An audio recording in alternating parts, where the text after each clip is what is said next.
the Motion Picture Association and ratings. What's happening with your film? How do you feel about the NC-17 rating? And then I want to ask everybody else what you've had to change in your films, fairly or unfairly. Yeah, I mean, I was shocked when I heard that you know, Blue Valentine received the NC-17 because you know, the intention with the film was always to make something that was honest and respectful to people and to an audience, and try to present the audience with situations that they could see in their life. You know what I mean? Not in a fantastical way, but in kind of an authentic way. You know, and to have you know, to have the film get slapped with that. I mean, you know, if you've seen the film, it doesn't show a lot. I don't think we got that rating for what we show. I think we got it for how we made people feel, you know, and I think we put them into sometimes uncomfortable and very intimate places. And, you know, so in some ways I see it as a compliment, you know, and it's been great to have like the support from the industry and from fans, you know, and from the media that have come out in defense of our film. But it's also a great insult because it's insulting to, you know, me as a filmmaker, to my actors who, you know, really put themselves out and put themselves in these really raw, vulnerable places, and to have this this body that basically is telling them that no, that's too much, that's too raw, pull back on it. And I think it's insulting to an audience to say that the audience shouldn't see this, because it's really not. I mean, I consider it to be, you know, they give it the NC-17, and they're trying to. They don't think we would ever release the film as NC-17. So in some ways, they're trying to censor. So are you going to release it as NC-17 or what? I mean, we're still appealing.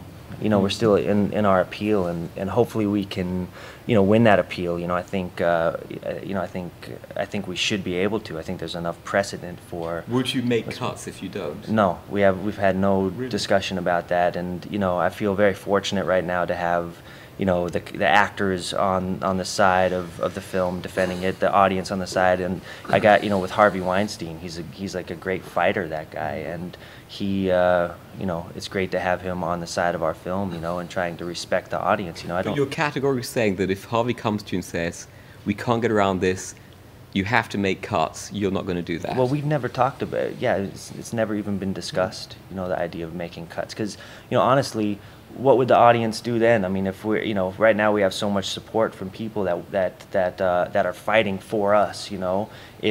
If we go back and cave into the NC-17 rating and water our film down, then who would ever want to see that film after that? Do you know what I mean? John Wayne has that line in, I think, The Quiet Man, where he says, when I drink whiskey, I drink whiskey, and when I drink water, you know?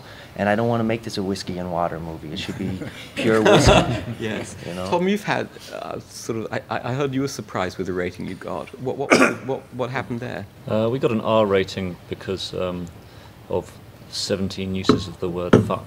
So I'm just giving this an R rating online. Yes. And what I found extraordinary about it is that word in this film is used in a therapeutic context. It's not being used in its sexual meaning. It's not being used in its aggressive meaning. It's being used entirely as a release mechanism in the context of speech therapy. The technique, my writer David Seidler was actually taught it as a kid in the 1940s, and it seemed to be fine for a child in the 1940s to be taught to swear to get over this speech block. Apparently not now. And what I find specious about the argument, I mean, the argument goes that you have to judge violence contextually, but you cannot judge language contextually. And yet you could say, well, one bullet through the head is a PG-13, two or more bullets through the head is an R. I mean, you know, you could say, killed with one stab wound is a PG-13, 37 stab wounds is an R. I mean, you could argue you could quantify violence as well, but the rule is that if it's one fuck, it's PG-13, two fucks or more, it's an R. And I find it kind of extraordinary that you can't take the context into account. In the UK, we've had this amazing victory where they've given us a 12A, which is kind of like a PG-13, and the certificate at the front of the movie actually says, contains strong language used in the context of speech therapy. Mm-hmm. You know, so there's no precedential problem, because unless you're a filmmaker making a film with strong language. The certifying board use that language, yes, not you. to explain it. How yeah. interesting. Well, just to, so that you can't invoke precedent and go, well, we've got the F word, why can't we use it? And what I find strange is I cannot think of a single time that language has caused me any kind of repetitive trauma after seeing a movie. I can't think of a single film where that's the case, but there are cases, even at my age, of films where visual violent imagery has stayed with me in an unwelcome way. I mean, the Bond movie where Daniel Craig gets his bollocks smashed in through a chair with no bottom in a torture scene, that's PG-13. The beginning of Salt, where Angelina Jolie has a plastic tube forced down her throat and then water poured into it to simulate drowning, that's a PG-13. Both of those images have stayed with me in a way that I'd actually rather have rid of, and that's considered more, less problematic than the language. So there does seem to be an extraordinary permissiveness in terms of violence coming into us. And I mean, it's funny because I'm sitting at a table with a filmmaker who made a scene that stayed with me in this way, which is that scene in Witness, in the loo. And I think I said to you, so we met in Telluride, and I said there hasn't been a time that I go to an airport loo or a train station loo without absolutely seeing the experience through the prism of that scene. Now I worked out, I think I was actually 16 when I saw that film, and yet it was so powerful that it's lived with me for the rest of my life. And I think one of the things about violence is to the young mind it has an extraordinary ability to colonize your imagination, and that's, I think, the thing that needs to be kind of respected in terms of young people. And it's almost a kind of misrecognition of the power of cinema to be so lax about violence compared to language. Did you appeal in this case? I think we're in the process of it, but I don't think we're going to get it. Have you had your fights, Peter? Not of late. I did, I think, with television more in this country, with nudity. And I can only recall one that I thought was really just, a kind of inversion of what they were on about, which was in a film of mine called The Year of Living Dangerously, and there was a death scene where a child had died. His mother was a kind of, very poor woman, and so I went along with the ritual that they observe in Indonesia. And the naked child is laid out, and they sort of break his cooking bowl, and there are flowers around him. They dribble some water on him. So he was lying on his back, the actor. He was about 7 or 8. Parents were there, the usual thing. And that was the scene. And so I was stunned when it came back for US television. It had to be cut because it was male nudity. And I thought that was a scene, that they would look at the scene in a sexual way. So is America different than the rest of the world from that point of view then? As far as it was the last time I had any contact. Yeah, they're very, very tough on nudity, but not violence. I know, it's extraordinary that there is this they permit extraordinary violence and yet won't permit basic nudity. To play devil's advocate, though, given the influence of film, don't you think that there has to be a line drawn somewhere?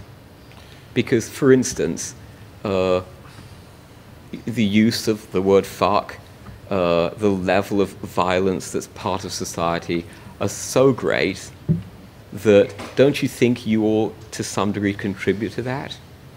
I think the violence thing, the violence sex thing is all backwards in America. But even violence and the rules with the violence with the MPAA is flipped too. In a PG-13 film, you can show violence that has no consequences, unlimited. So you can do, the old A-team violence that we would see on TV with bullets flying everywhere, but not see what a bullet actually does.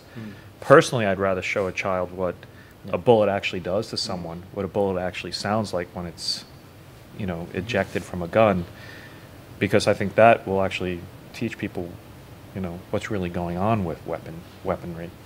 And so, but as soon as you show blood flying, that's when it becomes rated R. So it's all flipped, even with violence.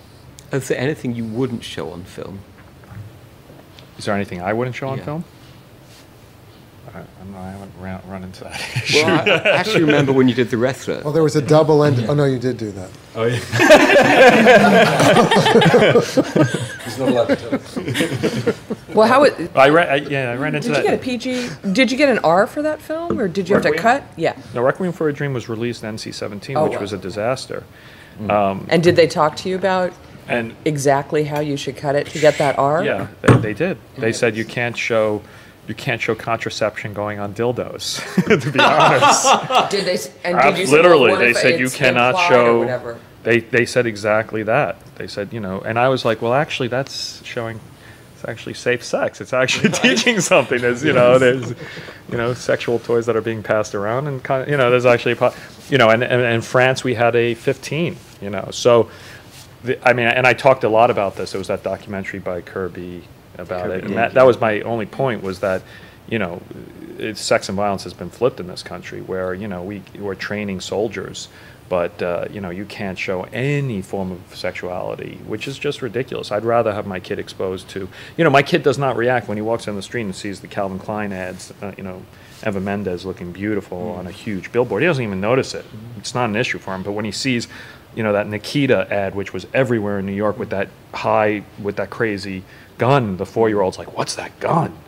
So it's like, what are we teaching these kids? And they say, well, the MPAA argues, well, violence is okay in middle America, but, that's the society we've become, where violence is okay and sexuality is completely, we hide from it and we shut it down and we edit it. I did find something interesting with The Rest, and I think I love the film, and I think it's one of the best films of the past years.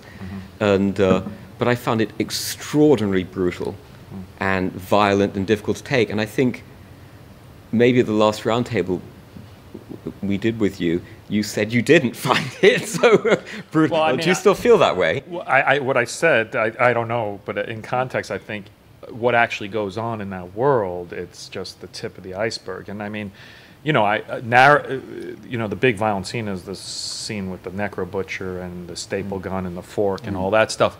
But I was setting up a heart attack. The actor had to have a heart attack, so I had to show what the body went through, and also I was just trying to represent the truth of what's going on in that world, and that's what goes on, and it's kind of what the film's about, is how these people create do terrible violent deeds on their bodies to create their art and to get a rise out of the crowd. So to shed away from it. And similar to what you were saying, I really identified in Requiem for a Dream, the studio, after we premiered at Cannes to this, incredible screening, I had a meal with the studio next day, and they're like, well, you can't really release it that way. And the entire reason for Requiem for a Dream was to go as far as we could go, because it shows the results of addiction. And the second we pulled back from that, it undermines exactly what the film's about. Yeah. So, exactly. And there was no way to even argue with the MPAA, but that was a much different case. Yeah, Your case doesn't sound as bad. With The Fighter, it didn't, to me, maybe I'm in Europe, but it didn't seem brutal. It seemed that you held back on that. Was that your own choice, or were you pushed by the studio? No, it's just the way we felt the film was, following the trajectory of Mickey's fights. He gets his face smashed up pretty good, and his brother lived a pretty brutal life, getting smashed up as well. But I thought we did it as accurately as we needed to, because I think I come from the school of cinema that echoes. Which is an interesting debate, because I come from the school of cinema.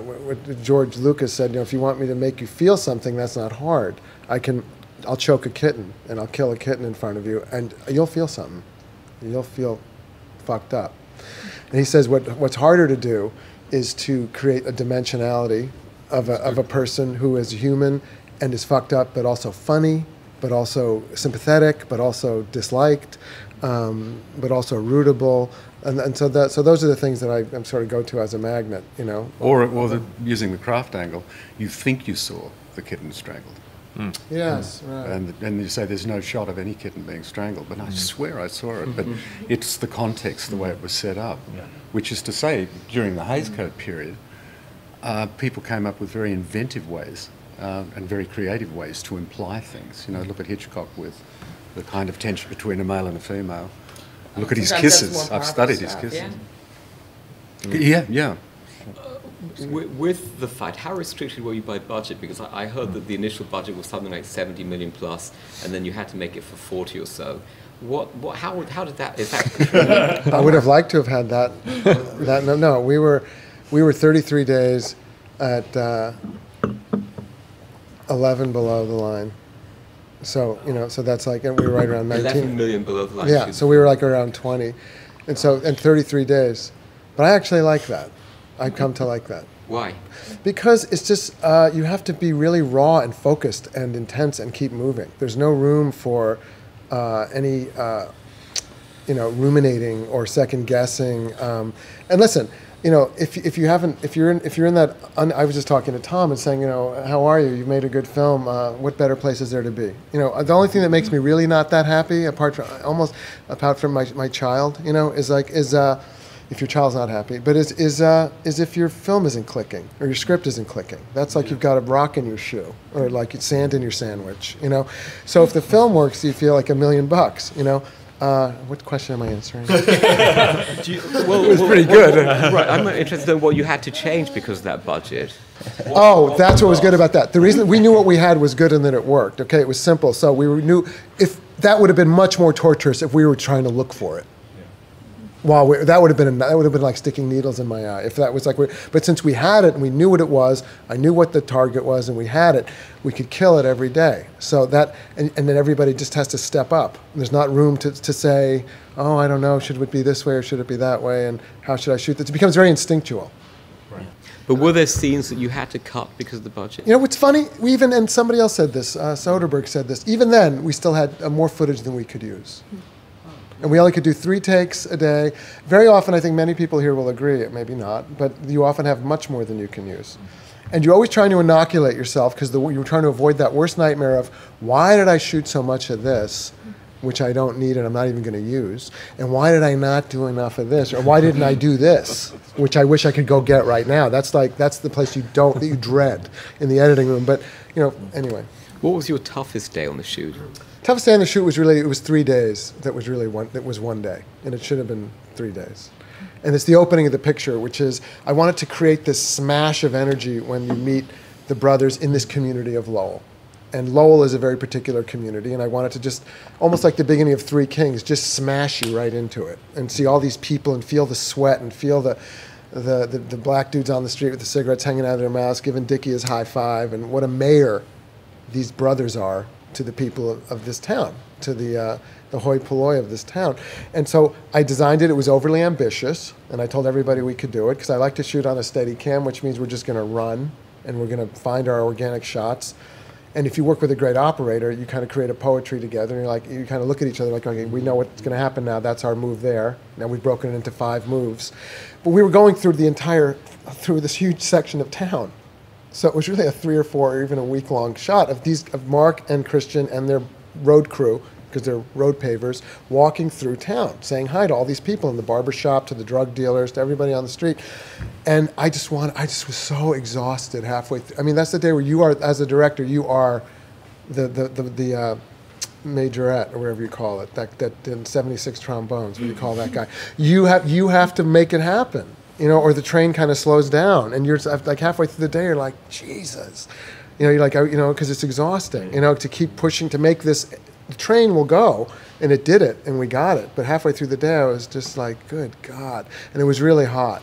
And my kid was in the scene. This is a hilarious side note. He got to be in the scene. Oh, I shouldn't tell this. No, go ahead. No. He won't appreciate it. Well, I wanted to get a close up of him, and he had a heat rash in an unfortunate place due to the weather. And so every time I said, look up to this balcony for your heat rash, because we were shooting from balconies and different angles to get this sense, almost like a Mardi Gras feeling of going through this town. And every time he looked up, he was like this. And I was like, why am I not getting that shot? And it was like, well, he's very uncomfortable. And so I couldn't get it up close. I'm curious to talk about scripts. Lisa, how much do your scripts evolve while you're shooting? I don't get to talk about the MPAA. Oh, you do? If you'd like to talk about that. I just have 2 things to add briefly. One is, who is the MPAA? Because when I got my notes back after screening the kids, and they seemed very oddball to me. Such as? Well, they picked two scenes to pick on. They were trying to be judicious. So one had to do with gay male porn, and the other had to do Which with... has been a much talked about scene. Yeah, and that one I could understand. They thought I should cut back on that because it was underage kids watching it. I could live with that. That's like in the culture. Even though I didn't think it was gratuitous, and I thought it was in context, and I think this issue of context is huge and grossly just dismissed when they're evaluating things. So that's one thing. I'm like, who are these knuckleheads? Sorry. It's very annoying to me. And then the other, since they wanted probably to be fair and they didn't want to hear me gripe, was this straight sex scene. So it's Julianne Moore and Mark Ruffalo, and it's done comedically. I mean, it's done far away, and it's just a sloppy, silly, grope. And they didn't like how long I stayed on the sex position of Mark from behind Julianne. They thought that was going away from comedy and becoming gratuitous. Are we talking about the number of seconds, right? How many seconds was it, and how many seconds did they want? I mean, it was funny, and it was a lead up into another thing. So that's, the context issue of the actors are going through something. They're about to, finish their business, and you kind of needed to be in that moment for that length. And so they were picking on that. And we went back and forth, and I kept, lopping off frames, and it's not enough, and it's not good enough, and they don't tell you exactly, so that's very cryptic and annoying. Because we don't censor you. Yes, they don't censor you, but I heard that there's a really good kind of trick that people do. I'll tell you about it later off camera. No, come on, you have to tell us. No, not on camera.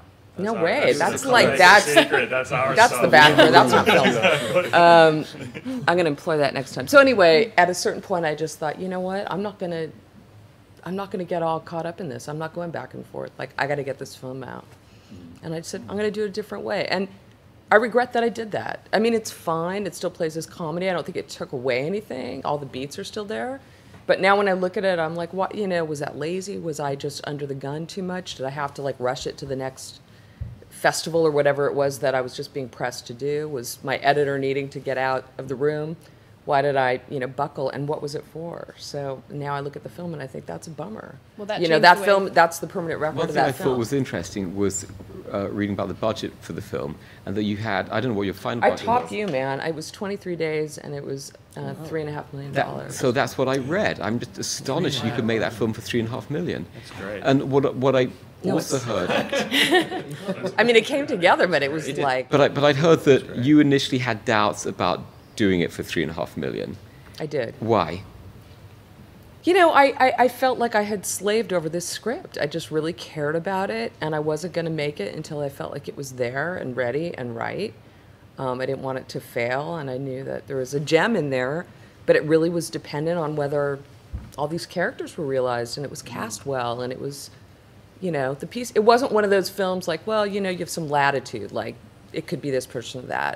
It was very handcrafted, and it took 4.5 years or something, And then I thought, okay, am I going to squander that on something that's just really impossible? Cause What figure did you think was appropriate? I think we were imagining we'd get $7 million and at least 30 days. I mean, I'd never even. I'd made 2 independent films for 32 days. By Focus or? No, they picked it up. Picked it up. Yeah, so it was all equity financing. Wow. From multiple places, or? Yeah, from 3 sources. And how difficult was that to get? It was a bitch. It's really, really hard to put films together like this. Darren, Blue Valentine, where did the money come from for that? Finally, a place called Incentive Film Entertainment. I think it was only the second film that they had ever made. It was $3.5 million. I was able to squeeze 26 days out of it, and a month-long hiatus. We took a month off in between making the movie.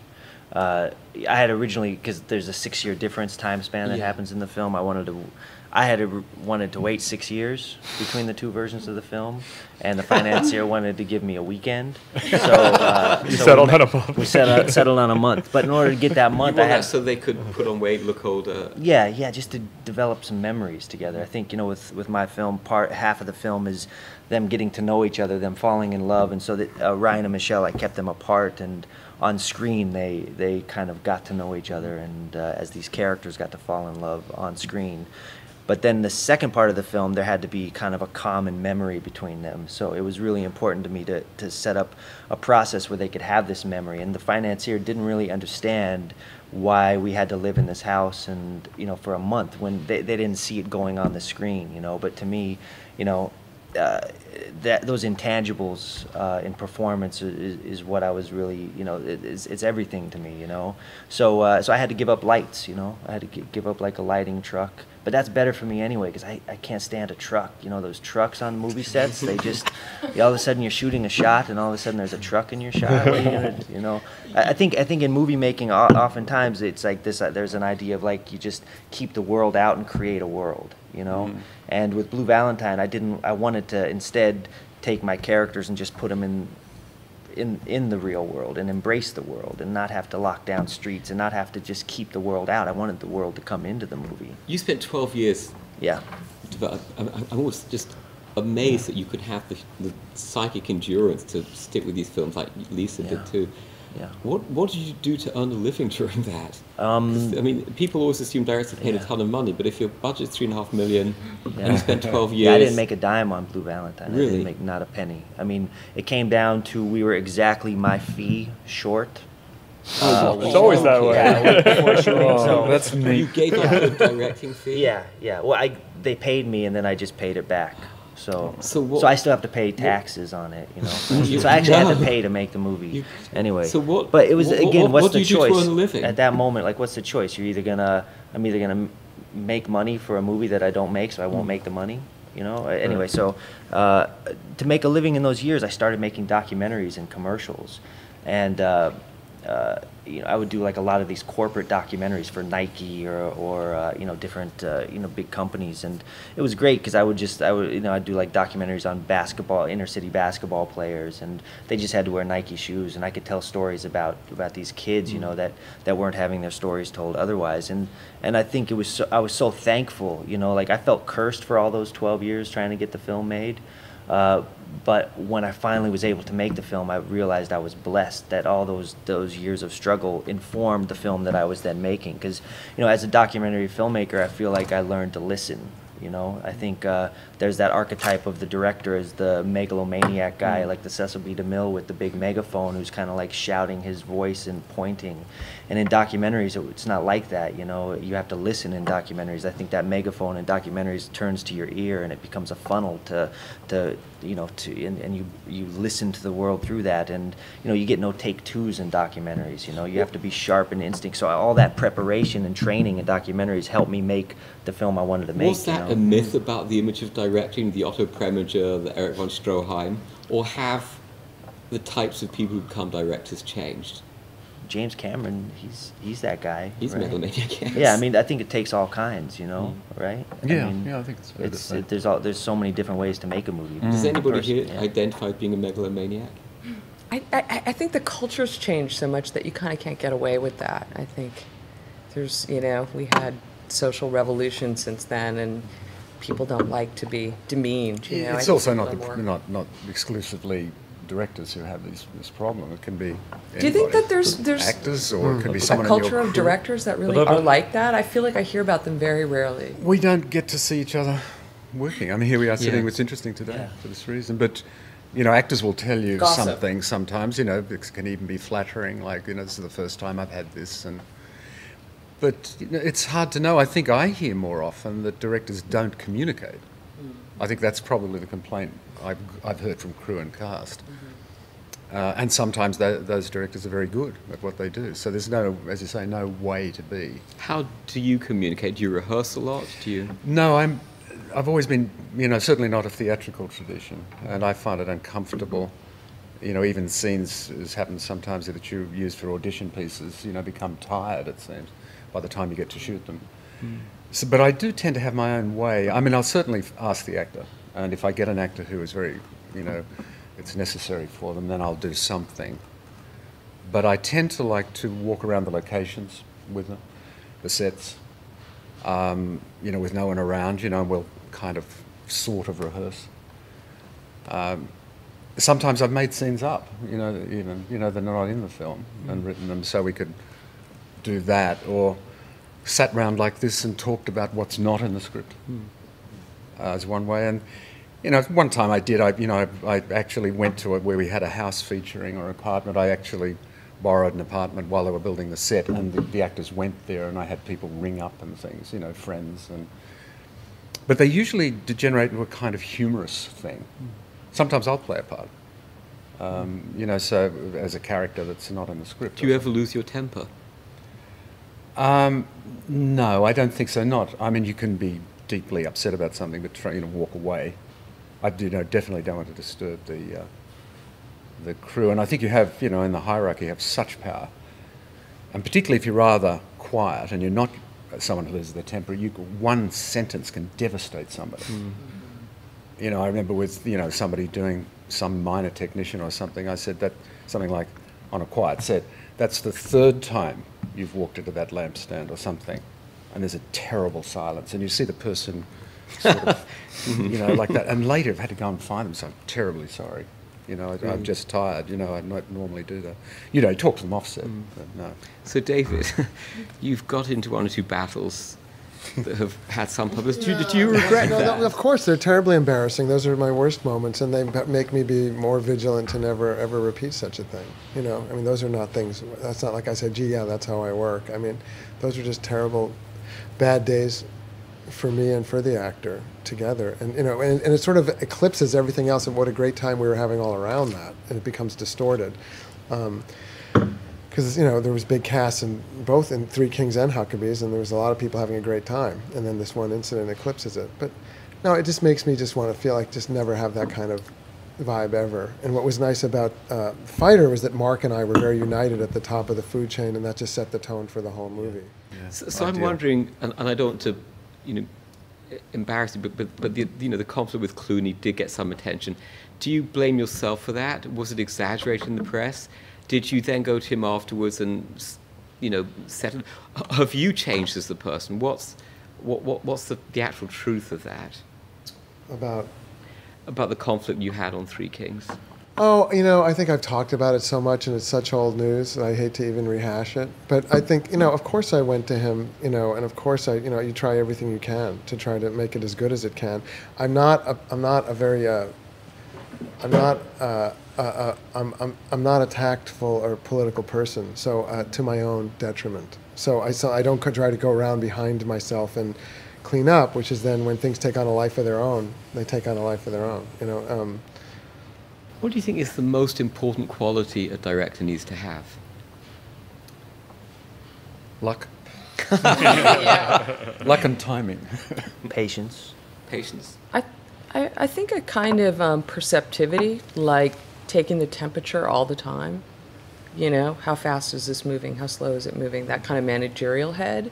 And then also with the actors, knowing, like, where are they? Can I come in and push? When is it going to, you know, be effective? When is it going to be, you know, something that backfires on me? And then I'm going to lose that little magic vibe that I've got going on with them. And it's tricky, you know. How involved are the actors with your scripts?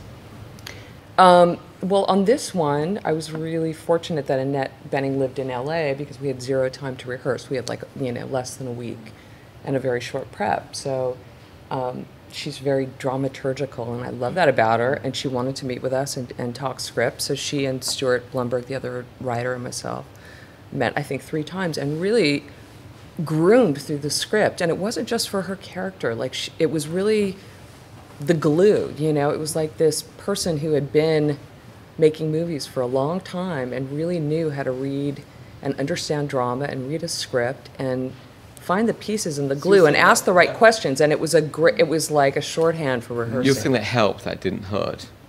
What about studio notes generally? Have they hurt projects, or Peter? Because you've done a lot of studio Well, I notes. have an arrangement right up front. You know, that is that notes will be submitted. This is when you've got final cut, Yeah. of course. But notes will be, I'll accept notes, but enter into no correspondence. I will never discuss what I did with them. If they're of use, I will use them. But otherwise, it's just too tiring to say why you didn't use something. Often hard to put in words. And I've managed so far to, you know, to have got by with that instruction and repeated it up front. in future I'll have it in contracts, I think. I think it needs perhaps to be in writing. I have had to remind people. I'm trying to think what the last studio film you did. Was it Master and Commander? It was, yeah. So why have you not done one since? Studios have changed. They don't develop the sort of films that I'm interested in. It's been a big shift in that period. And but I did work on, within the period between that film and this one, 2 studio pictures, but they just didn't get off the ground. It didn't work for various reasons. Darren, is it easier or more difficult to shoot your own material? I've only shot my own material, so I don't know. I mean,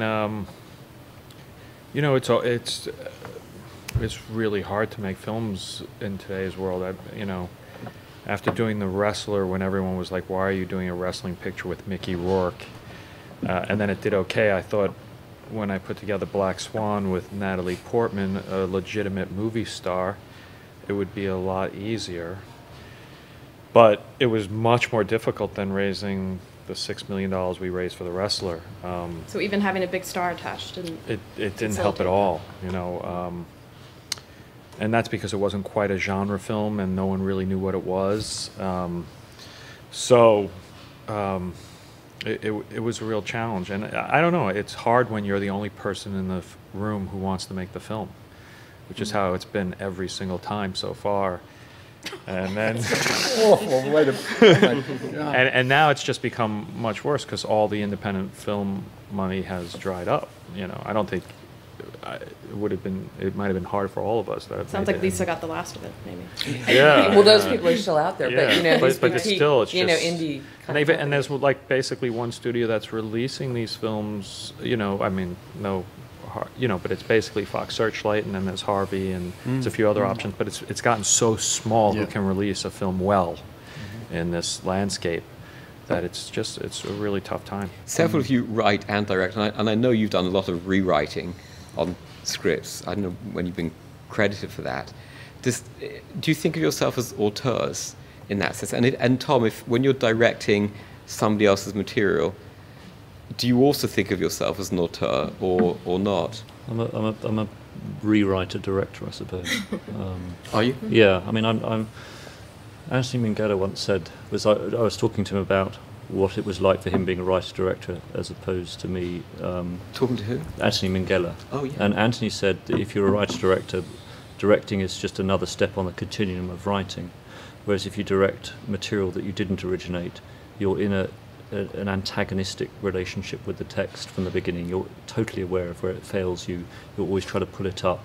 You're always dealing with its flaws, and it's a very combative relationship with the text. And he said, I dream of having that relationship with my own script, but I can't because I generated it. I can't have a highly antagonistic relationship, and I feel I have that antagonistic relationship with the script. And when I first started making films as a teenager, I wrote and directed all the time, and I remember being frustrated that I couldn't see the flaws of my own writing immediately, but when I start with a piece of material that someone else has generated, I absolutely see the flaws the first time I read them, and I'm incredibly clear about how it needs to be rewritten in order to deal with it. So I think I've moved away from doing the first draft of anything I work on because I love that clarity of being able to be able to see the weaknesses in the structure, and I'm a great admirer of writer directors who can have that objective clarity, even though they've written it themselves, because I think it's. Do you feel as personally connected to the work,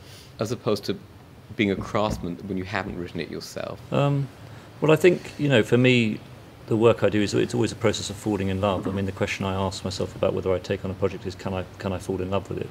And in order to fall in love with material, you normally have to have a very strong personal connection, and sometimes that personal connection isn't immediately obvious up front. It reveals itself through the process. And a good example on The King's Speech is I felt so at home making this film, I can't tell you, like no other piece of work I've done before. And I kept thinking, why is this story so familiar to me? Why am I so aware of what I want to do with it? And then I thought about the fact that the film's about an Australian speech therapist dealing with an English king, and I was the son of an Australian mother and an English father, and one of the narratives of my childhood growing up was my Australian mother dealing with the effects on my father of his English upbringing. And my father lost his dad in the war at 3 and was sent to full-time boarding school at the age of 5, and I had an extraordinary mother who was very public about the fact that my father had been damaged by this upbringing and was going to challenge it and was going to unpack it, and so of course for me the film is really the story of my childhood told through the prism of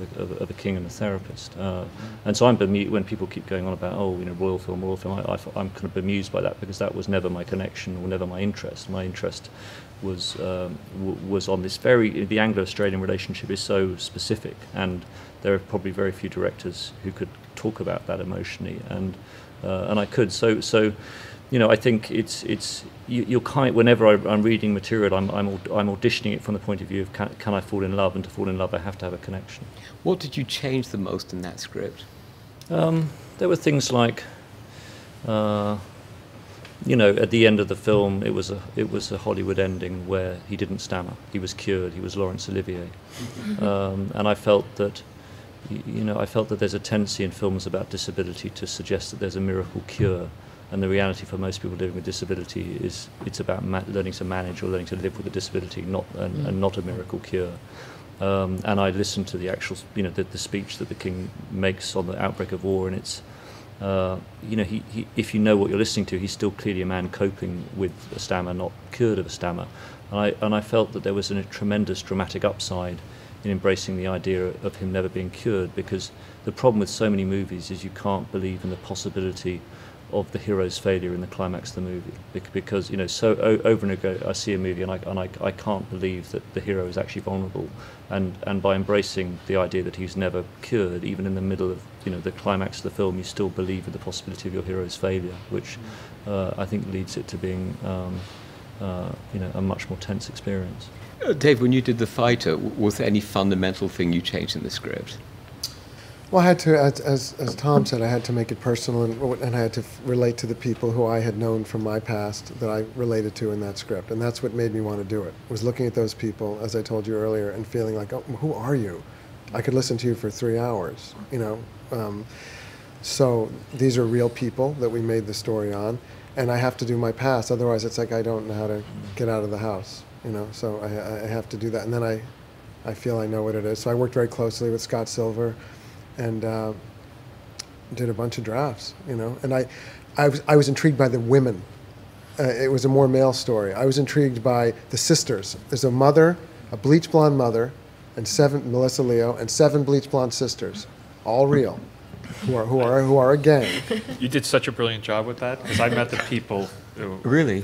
I developed it for a little bit. I know you were involved with it, yeah. And I mean, Melissa Leo's portrayal is unbelievable. I'm just scared people won't believe it, but I mean, it's unreal. And the sisters is unreal. Did you It's meet just the perfect sisters casting. before you did the film?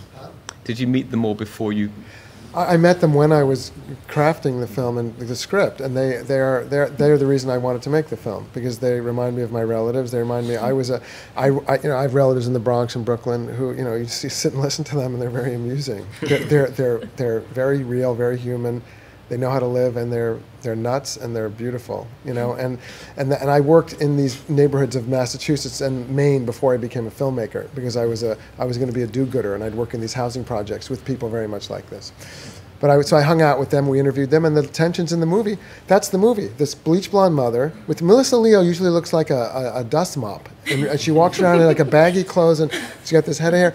We put her hair up the way the real Alice is, and dyed it blonde, and Alice always wears tight leopard skin clothes, which half the time is why she looks like Christian Bale's character's girlfriend, which is this weird incestuous thing between them, and that makes the triangle with Mark. There's 2 brothers and 7 sisters, and then she has this army that's always around her. Now, we concentrated it for the sake of the film, so they were around, but they're always around, they're always drinking, they're always hanging out, and they're like this.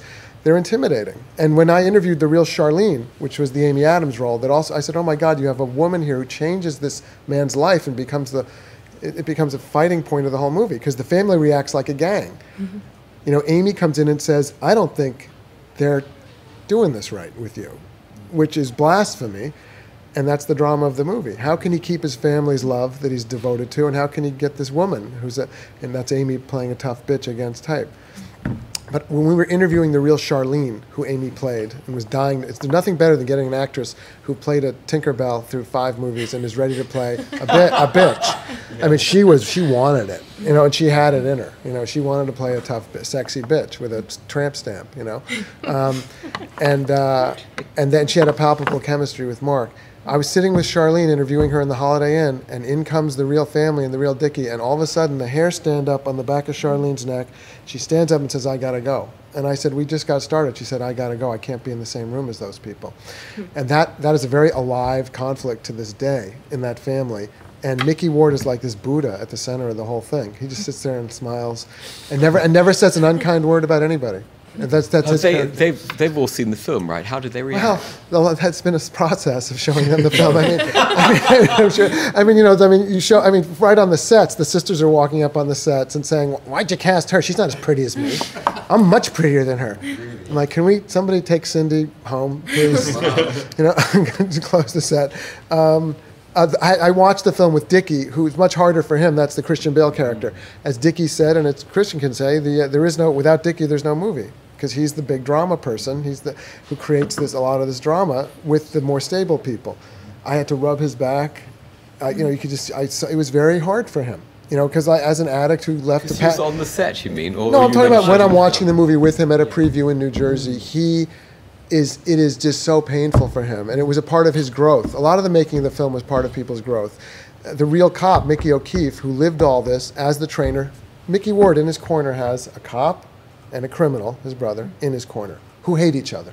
The cop hates the criminal hates the cop. Real. And we used the real Mickey O'Keefe to play the cop, who was this, and this is this 65-year-old cop who's still a cop, and it was very cathartic for him. There were scenes he could have done all day, where the veins were sticking out in his neck, and he was screaming at Dickie, because he has issues to this day where he feels Dickie hurt his brother. But anyway, Christian, it was a very moving thing for him to understand that he came out as a human person who was lovable, if you understand what I'm saying. To see that and that's to me the thing I'm most proud of in the movie, is you see people who are very human, very messy, and very lovable. Darren, why did you drop off the project? What happened? And how does it feel seeing it done by somebody else? Well, I was thrilled when they said David O. Russell. Yeah, because I'm a huge fan for many years, and also it was very different film for David to undertake. So I thought it was really cool that you were taking a risk and trying to do something very different. And I was excited to see how he would turn it into a David O. Russell movie. I did The Wrestler. The Wrestler came together, and I was kind of done with, men who smelled the Bengay. So. So you chose to leave. Yeah, it was. I was there. Christian was involved, and Mark was incredibly passionate involved, and Scott Silver, who wrote the script. I met in film school, and I brought him on, and worked a lot on the script, and I thought the script was great. It was a fantastic project, and I just realized I wasn't ready to do a male fighting trilogy or something. I had done, my combat movie, but and I wanted to do. Does it hurt? Do you feel frustrated when you see somebody else's version of the film? It wasn't when it was David, because I'm a fan, and so I was excited to see him take that material and turn it into his own film, because I knew it's like people have always talked, if there's competition. And I always talk about my Sundance experience, where me and Lisa, she was there with High Art, I was there with Pi, and I was there with my film Brother Tide too. Were you really? Talk about. I was really mad at you guys. They got the attention. But all that I got lasting friendships from filmmakers there. And when I was in film school, it was extremely competitive, and people were at their necks. And then I went to Sundance, where the competition meant something, and I'm still friends with a lot of those filmmakers that were there, and I always talk about if all of us were to have a script, I think most of the voices here would make very different films, which would be an interesting project just to see what we all came up with. And so I never was competitive with what David would do. I was just excited to see the film he was going to turn it into. Darren, do you think people need to go to film school to be good directors? I think every time you're on set, especially when you're young, you learn something, you know. So a lot of people say they learn everything on set, all the skills. You they do need. learn a lot on set, but you know, what came out of film school for me was meeting a lot of the people I ended up collaborating for years with. So It's I good don't know where I'd be. connections. Yeah, I mean, Matthew Libatique, my DP on 4 of my 5 films, I met there. Producer, I met there. Scott Silver, the writer, I met there.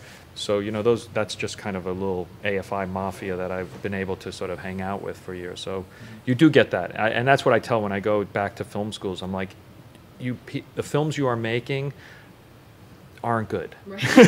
And as a film student, you think they're the greatest things Of in the world, course, but in a of few course. years you'll look back and realize, you know, Each what other, type of yeah. shit you were doing.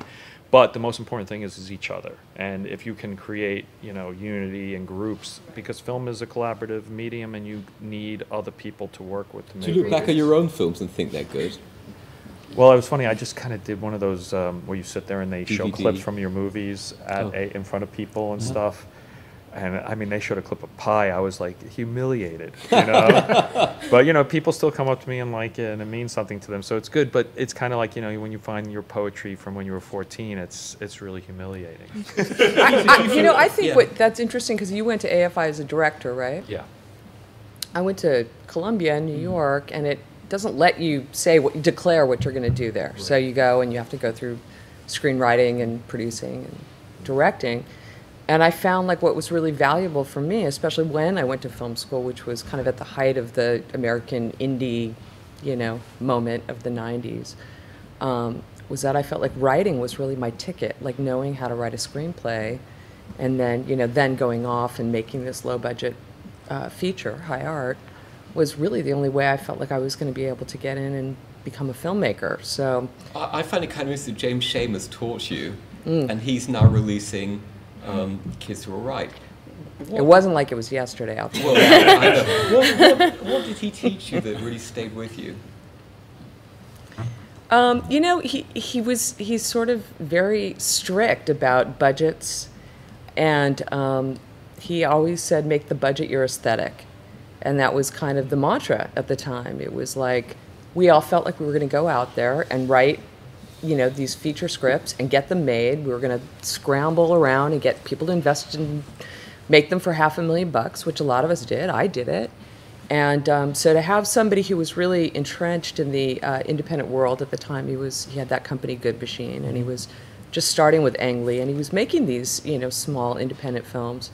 So to think about a script and think about the means by which I was going to get it made and how to direct it and, you know, to kind of pre-conceptualize it in my head, that was a very instrumental thing. What movies You know, have it stayed inspired with you? me. Thank God I like had that in my head, because how else would I have made a film in 23 days? That's kind of an insane proposition. I was going to say, what film inspired you to want to write and direct before school? Was there a formative sort of film that shaped your artistic vision? You know, there was a lot of films. Picnic at Hanging Rock. one You of know, I them. was just thinking about that because I was going to ask you how you feel about that. I remember as a child going to see it with my mother in Slough, which is like the Cleveland of England, as we know, and It's where the English office is set. Yeah, that's right. yes, and it's a sort of. Gosh, I hope this isn't shown in England because it's kind of like a joke town. And seeing Picnic at Hanging Rock and being simply astonished by it. And I'm wondering, when you look back at that, have you seen it in recent years? And when you look back at your own earlier films, do you have any regrets? Do you have any favourites? I think, you know, I mean, it's always a strange relationship, I think, with past work, as you were saying. I think for me, the curious thing was seeing them with my children as they grew up, you know, and they would find, you know, at that time, a video and say, Dad, this is one of yours, you know, how can I see it? And then the strange thing of wanting them to like it, which was great. And you would know when they'd say, you know, I'm going to bed, I'll see the rest of it tomorrow. You know? But I think the relationship is for me that I'm more fond of those films that didn't really work. And to a degree, the ones that have been successful critically and commercially, which is, you know, is not all that many, they don't belong to you in a way anymore. I think they become sort of public property. So the ones you're left with are those sort of troublesome. Which ones? Well, you Is know, there one that you have a particular fondness for?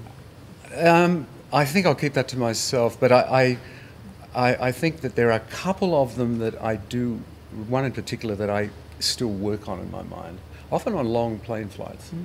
And it was essentially the ending, but of course that means it was how I got there. And so I'll find myself sort of opening up a kind of mental cutting room and thinking, could I have done that? And of course you can do anything sitting there thinking, could I have shot that? Could I have had another actor? And I never solve it. You're not talking about a recent film, you're talking about a film that made some time ago. No, and you still go back to it. That's so interesting. Do the rest of you revisit your films? David, you do? Oh, sure. You're never done making them, in a way. I mean, you stop because they make you stop, or you have to stop. But yeah, my son likes. It's one of my first film, and it was like watching it with him was like sticking. It was so painful to me, to see all the mistakes I felt I'd made, and then fortunately some life inside the film took over halfway through, and I was like, this isn't so bad, like halfway through, and I could live with it. But so yeah, it's important. I think the mistakes Spanking are the monkey, important, that is. How old is your? But I think that 16. one of the key things about being, as you asked earlier about what it is like being a director, for me it's, you're looking through the camera and you're seeing what you're shooting, and you're seeing another version running alongside. I mean, so it's like you can watch two things at once. You can see you're imagining the other version that you could be about to do on the next take, while also watching what you're currently watching. And so of course that goes into films you have finished. You can watch it while also playing this alternative version or experimenting with this alternative version in your head. And the ability to run the two versions is probably a very key aspect of being a director. So we're talking about sort of what quality it takes to be a director. Is there any particular aspect that you feel great confidence in, or that you lack confidence in? Because one of the things that sort of struck me is there's so many different skills you need. You need to understand a screenplay, you need to understand acting, you need to understand camera.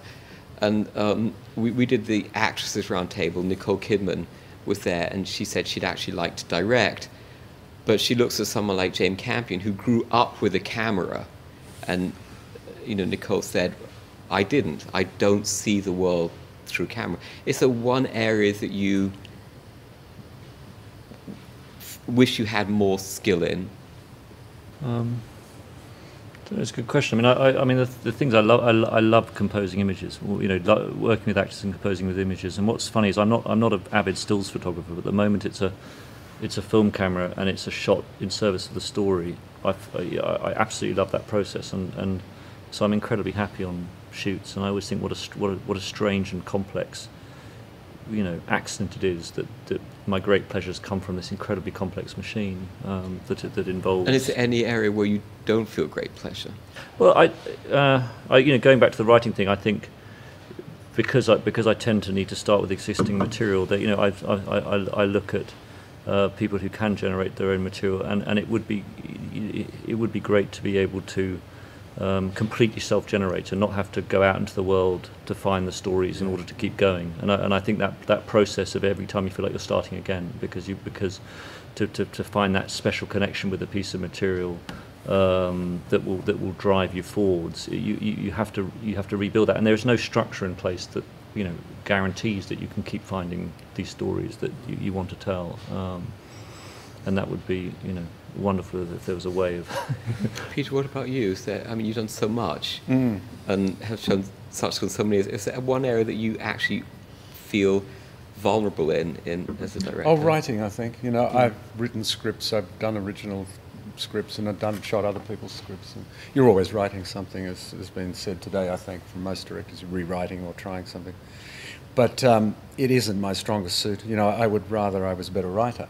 But I think I've improved over the years, and by reading more, I think reading helps writing a great deal. What do you read? Oh, very widely. I would say mainly history. But, I'll set myself goals sometimes, like Proust. I sort of had a gap and I thought, it's like a comedy joke. I know all about Proust, but nothing about him, really.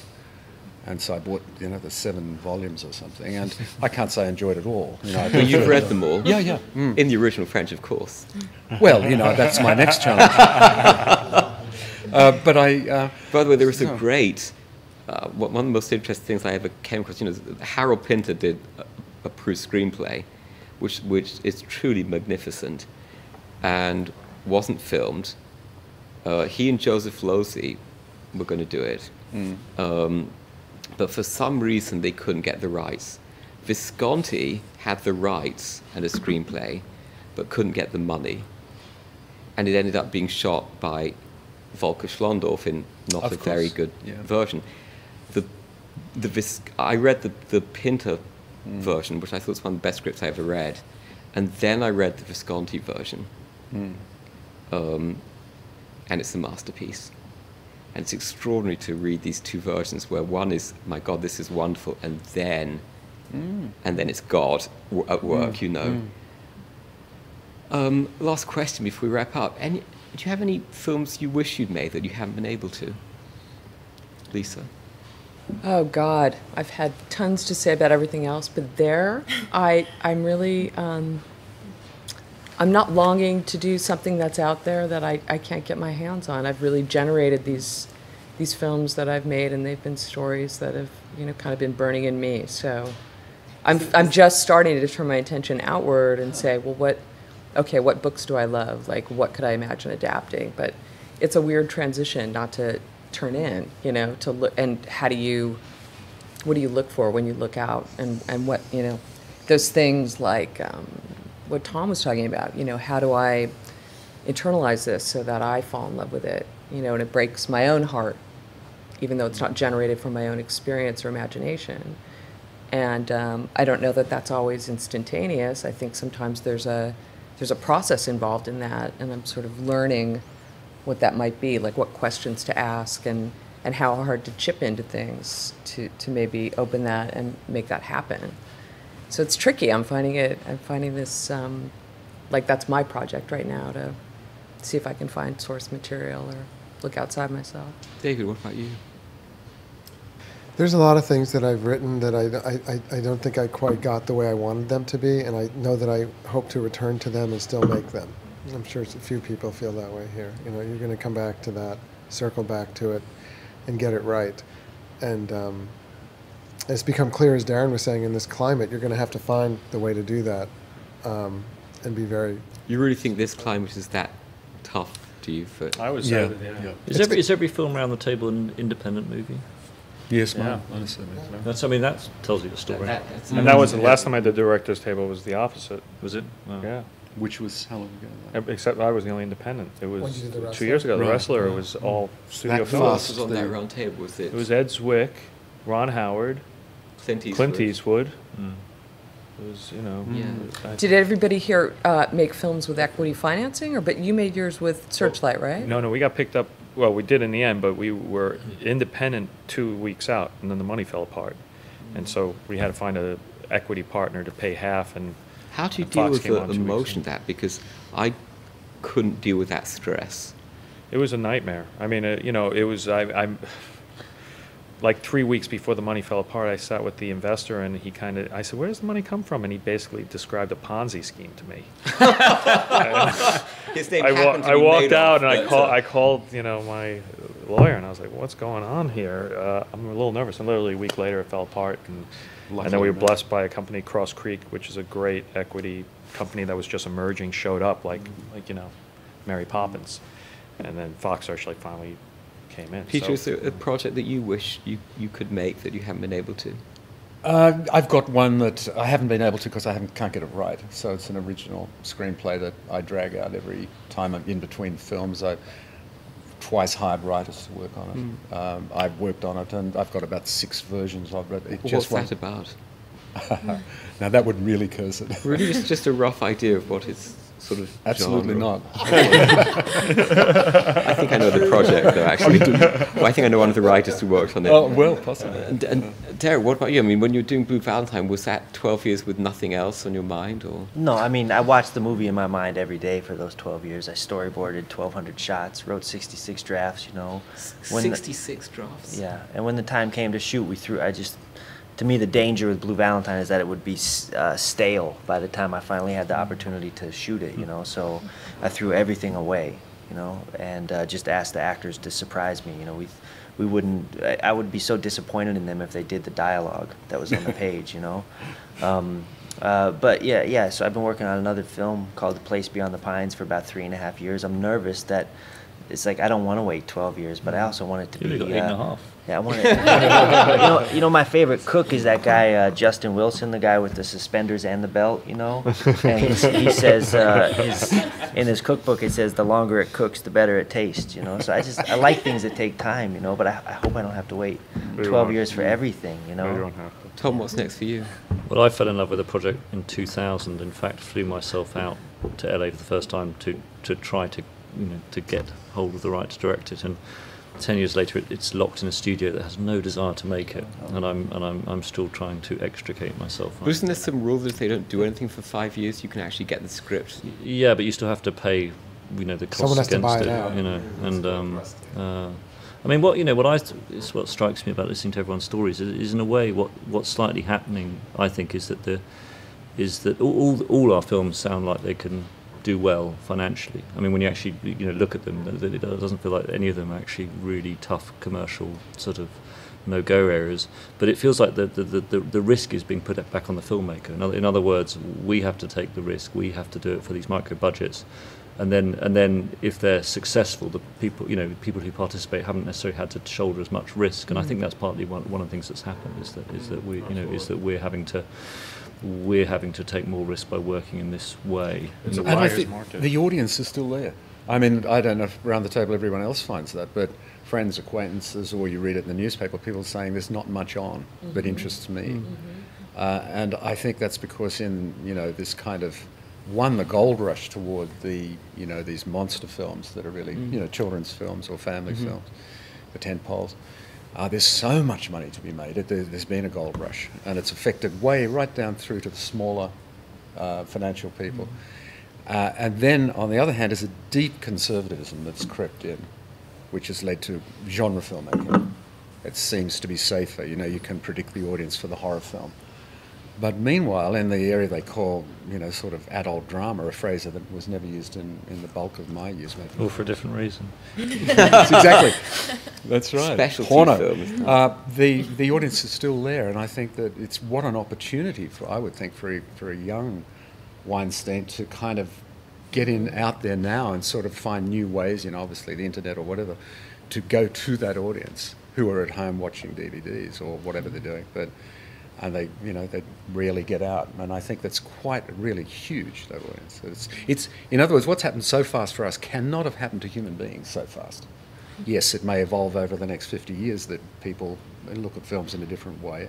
These kind of movies are in museums or something, but it's not happening. It's not going to happen in 2 or 3, 4, 5 years. So, I think we here have something the public want. That's how to get it to them. How to make it first, and then how to. I think it's going to shift back.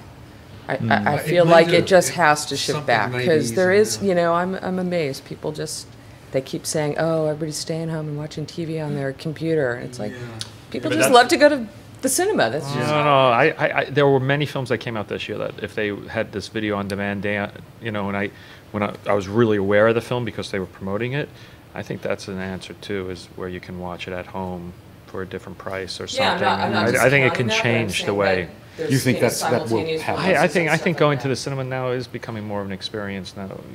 Where it's like it's something special, like going to a ride. Then I'm a parent now, so I'm not 20 going to the movies all the time. But I would love to have gone a lot of these films on the same day. So I think that's going to start.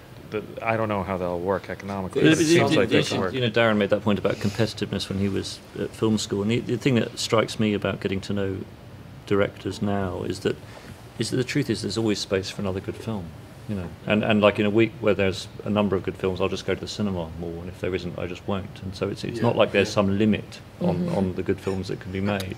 Yeah, that's what I'm saying. So if it's there and people are hearing about it and there's buzz, people are going to be inconvenienced and go because people have an appetite, and I think that just doesn't go away no matter where you see it. But I do believe the cinemas will prevail. Yeah, but what about promotion? What about distribution? And then there's no use the having P&A a good issue, thing but that that's is a little outside of part the of that normal economic- convention. We used to during the mix, we were like, we should be doing an iPhone mix because we realized, most people will be watching it on their iPad, unfortunately. But that's, I think, if more people have watched our films on at-home video than any way else, absolutely. And, none of us really pay attention to that mix, really. So You had to do yet another version of a sound mix. Yeah, exactly.